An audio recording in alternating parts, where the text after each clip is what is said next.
tulong natin ay nasa pangalan ng Panginoon. Siya ang lumikha ng langit at lupa. Ating ipahayag ang ating mga kasalanan sa Diyos. Ang ating Diyos ay Diyos na mahabagin at mapagpatawad.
Mapalad ang tao na pinatawad na yaong kasalanan at nalimot na rin ang kanyang nagawang mga pagsalangsang.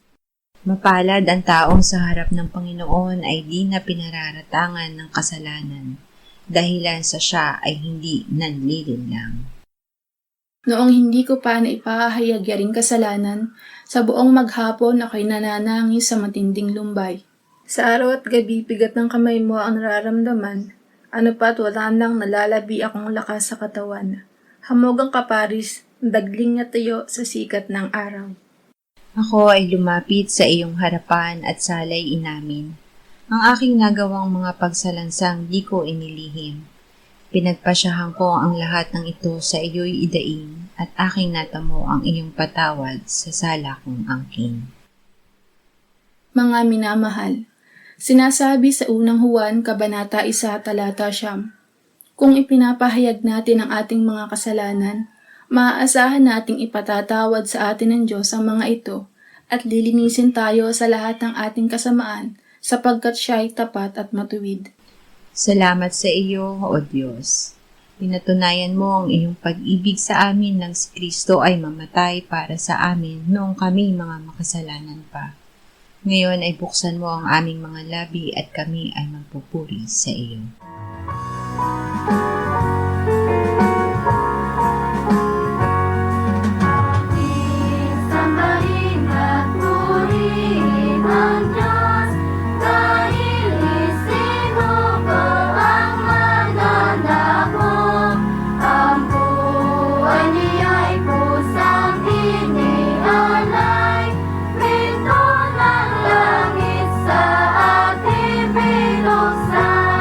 Favorito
Oseas 5:15 hanggang 6, 1 hanggang 3 at 6. Ako'y muling babalik sa aking dako hanggang sa kilalanin nila ang kanilang pagkakasala at hanapin ang aking mukha.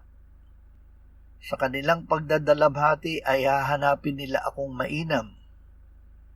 Halikayo at tayo'y manumbalik sa Panginoon, sapagkat siya ang lumapa, ngunit pagagaligin niya tayo. Sinugatan niya tayo, ngunit tayo'y kanyang bebendahan. Pagkatapos ng 2 araw ay muli niya tayong bubuhayin.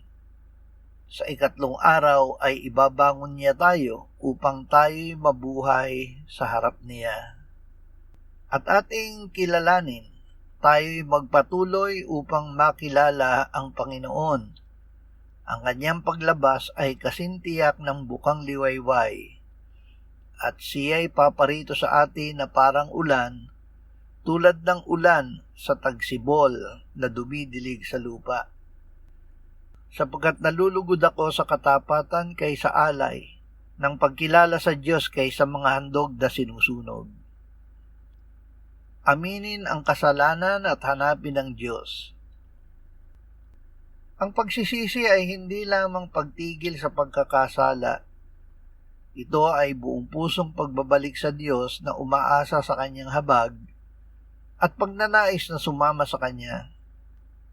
Ito ay hindi paggawa ng panlabas na ritual lamang.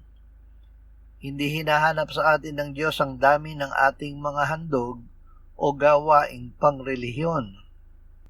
Ang hanap niya ay ang ating katapatan at pananampalataya sa Kanya, sa ating paglapit at pagbabalik sa Kanya.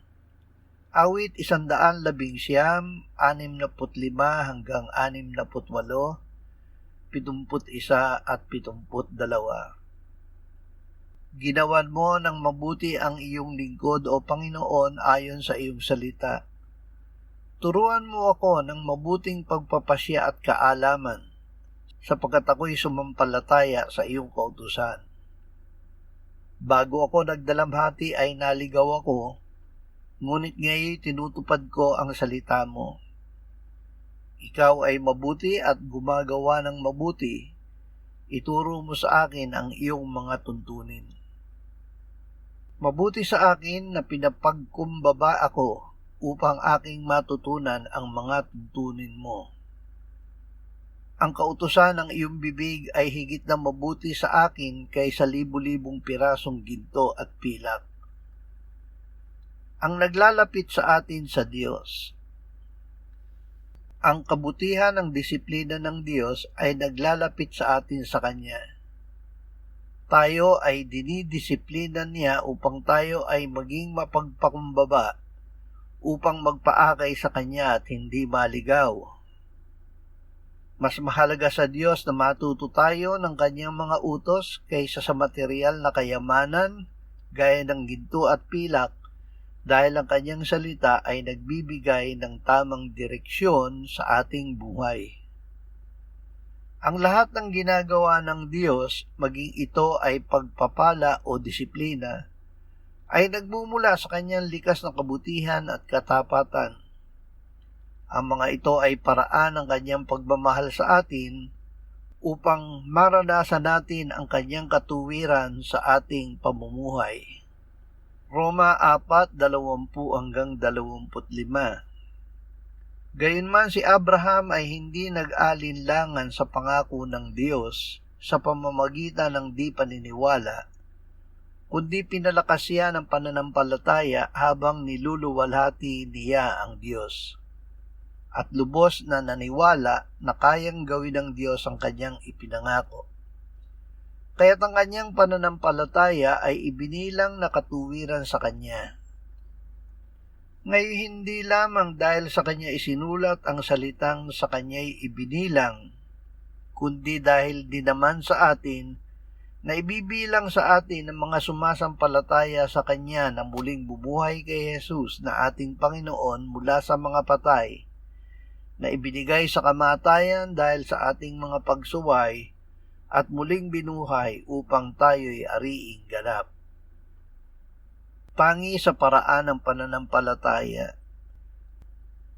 Ang tunay na katuwiran sa harap ng Diyos ay hindi nagmumula sa sariling sikap, kundi sa pamamagitan ng matatag na pananampalataya.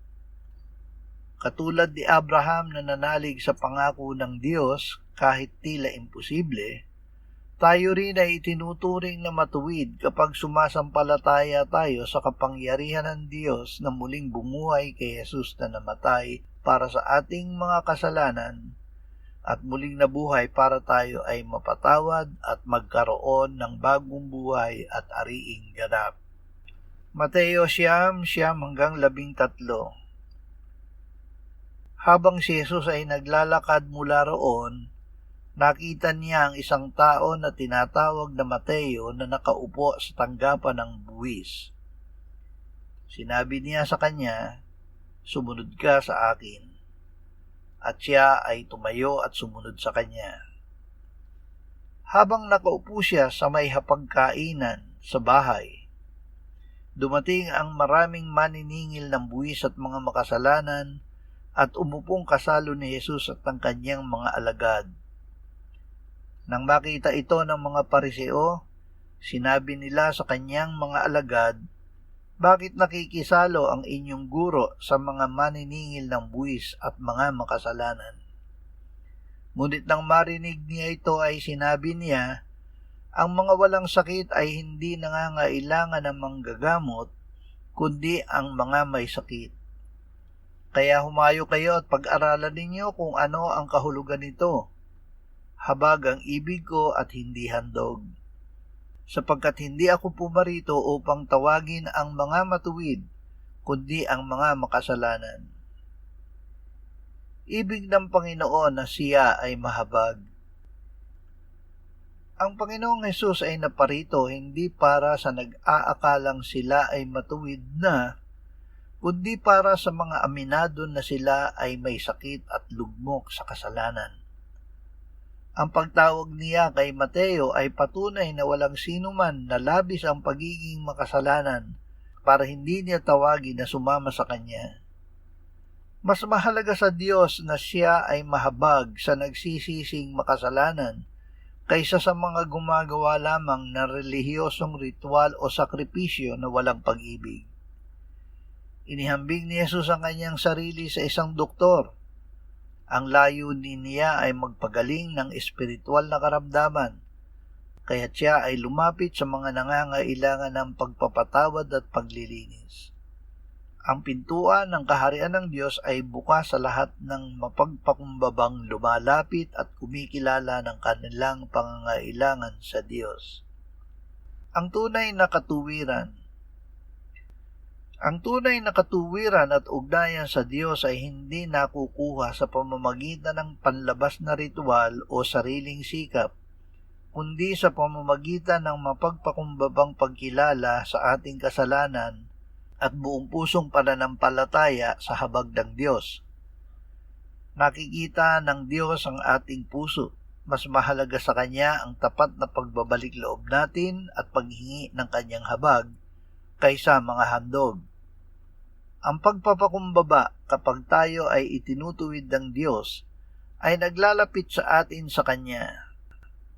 Tayo ay itinuturing na matuwid ng Diyos dahil sa ating pananampalataya kay Jesus, ang manggagamot na pumarito para pagalingin ang mga makasalanan, namatay at muling binuhay ng Ama mula sa mga patay.